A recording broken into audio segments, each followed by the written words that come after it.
जहिया से घरवा में डेग तोहर पड़ गइल,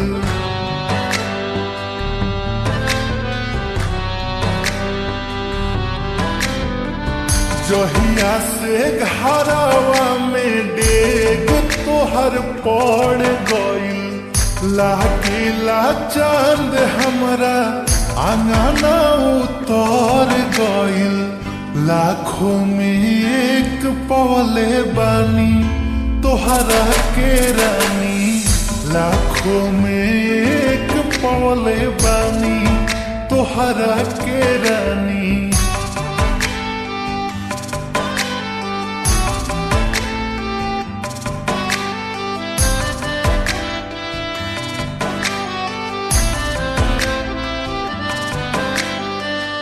जिंदगी में आवते तहरा भाग हमर जागल, आइल बहार सब कुछ अच्छा लागे लागल।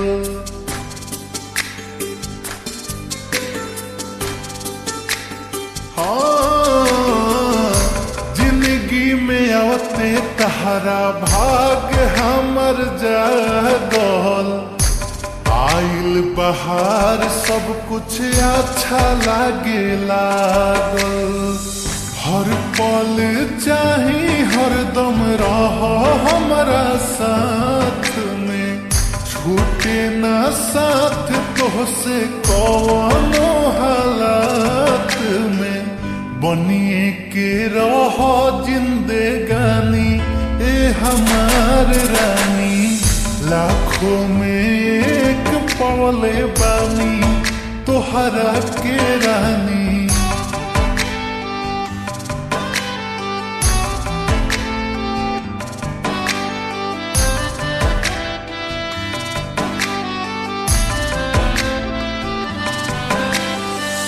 असही बनल रहे चेहरा पर मुस्कान हो, तोहरे में बसेला जान हमर जान हो।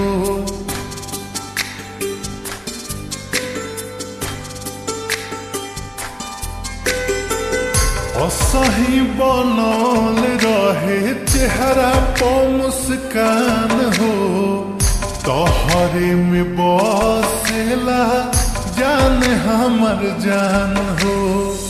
जहिया से बनल बाड़ू हमरो में हरिया हो, जिंदगी में छा गइल सगरो अंजोरिया हो। बन गइल प्यार के कहानी ए हमार रानी, लाखों में एक पवले बानी तोहरा के रानी।